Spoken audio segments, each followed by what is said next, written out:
আমার ভালোটাকে ভালো বলতে হবে। আমাদের দেশটা সোনার বাংলাদেশ, কিন্তু আমাদের সোনার মানুষ নাই একটাও।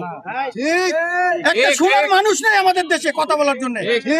জিয়া রহমান যেভাবে কাজ করে গেছে, দ্বিতীয় জিয়া রহমান আছে বাংলাদেশে? দেখান। যদি হয় তাহলে আলহামদুলিল্লাহ, আর যদি না হয় পালানের জায়গাও তো তারাও পাবে না। হবে ইনশাআল্লাহ।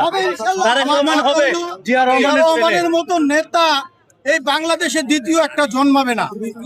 যেমন আপনার মালয়েশিয়াতে মাহাতি মোহাম্মদ দেশটাকে যা করে দিয়ে গেছে, আমাদের দেশটা এর চেয়েও মানে মালয়েশিয়াটা এর চেয়েও খারাপ ছিল, কিন্তু এর থেকে ভালো অবস্থা হয়েছে, আমাদের থেকে ভালো অবস্থা হয়েছে।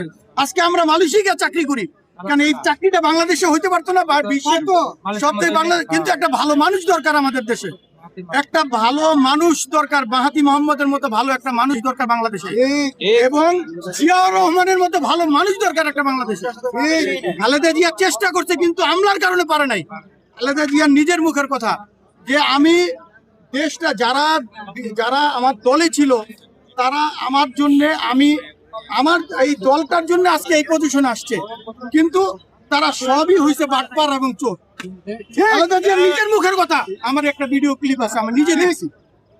আমি এখন তারেক রহমান যদি ভালো চাই আলহামদুলিল্লাহ, হবে ইনশাআল্লাহ। ভালো চাই, আমরা ভালো দিকটাই পছন্দ করবো, বাট আমরা দেশের জন্য একটা ভালো মানুষ চাই ভাই। আমরা একটা দেশের জন্য একটা ভালো যোগ্য লোক চাই ভাই, দেশটা জানি ভালো মতো চালাইতে পারে। আমার আপনার কিছু চাহিদা নাই, আমরা কেন রাস্তায় গিয়ে মিছিল মিটিং করব? কেন করব? যদি আমাদের মৌলিক চাহিদাটা আমাদের কি ভাই, কারেন্ট, বিদ্যুৎ বিল, নিত্য প্রয়োজনীয় জিনিসগুলি, দ্রব্যমূল্য জিনিসগুলি যদি সহনশীল থাকে, আমাদের চাহিদা এতটুকুই, আর বেশি কিছু না। আমরা রাত্রে 3টা বাজে সুন্দর মতো বের হইতে পারি, এটাই তো আমাদের চাহিদা।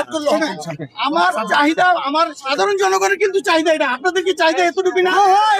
আমাদের কি এর চেয়ে বেশি কিছু চাহিদা আছে? আমাদের এর চেয়ে বেশি কিছু চাহিদা নাই। শান্তিতে চলতে পারি, তাহলে আমরা জানি শান্তিতে চলতে পারি ভাই।